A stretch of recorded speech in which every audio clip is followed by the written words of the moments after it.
Solar ఉపయోగం గురించి నెల్లూరు జిల్లా పరిషత్ సర్వసభ్య సమావేశంలో ప్రజా సమస్యలపై గళం విప్పిన కావలి ఎమ్మెల్యే కావ్య కృష్ణారెడ్డి. సభకి నమస్కారం అండి. సోలార్ విద్యుత్ ఈరోజు సమాజం అంతా కూడా పొల్యూటెడ్ అయ్యే టైంలో దేశంలో గ్రీన్ ఎనర్జీని తీసుకురావాలి, కాలుష్యం లేని విధానాన్ని భారతదేశానికి అందించాలనేటువంటి ఒక దృఢ సంకల్పంతో దేశ ప్రధాని మోడీ గారు, రాష్ట్ర ముఖ్యమంత్రి వర్యులు శ్రీ నారా చంద్రబాబు నాయుడు గారు ఇద్దరు కూడా ఈ గ్రీన్ ఎనర్జీకి నాంది పలికారు.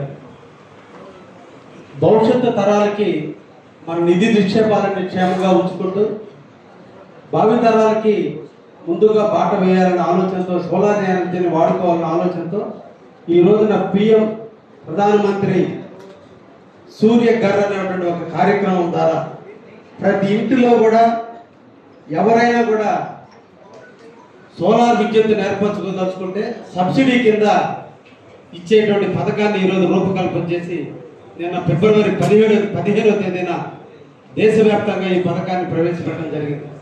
అయితే అధికారుల యొక్క అలసత్వం, దాన్ని పబ్లిక్లోకి తీసుకుపోయే దాంట్లో వైఫల్యం వల్ల ఇప్పుడు కూడా నెట్కాప్ వారు కావచ్చు లేదా ఎలక్ట్రిసిటీ డిపార్ట్మెంట్ వారు ఏదో తూతూ మంత్రంగా మీటింగ్లు కండక్ట్ చేశారే తప్ప ప్రజల్లో దీన్ని అవేర్నెస్ తీసుకురాల. ఇప్పటి వరకు మీరు ప్రధానమంత్రి గారు ఫిబ్రవరి 15వ తేదీ ఈ పథకాన్ని ప్రవేశపెడితే ఈ జిల్లాలో ఎంతమంది హౌస్ హోల్డ్స్ కి ఈ స్కీమ్కి రిజిస్ట్రేషన్ చేసుకున్నారో మీరు ఈ సమావేశంలో చెప్పాలి. మీరు గవర్నమెంట్ ఆఫీసుల్లో పెట్టాం, గవర్నమెంట్ బిల్డింగ్ల మీద పెట్టామని చెప్తున్నారు తప్ప ఏ పథకం అయితే ప్రజల కోసం పెట్టారో ఆ పథకానికి సంబంధించినటువంటి ప్రజలు ఎంతమంది ముందుకు వచ్చారనే విషయాన్ని మీరు సభ ముందు చెప్పడంలో మీరు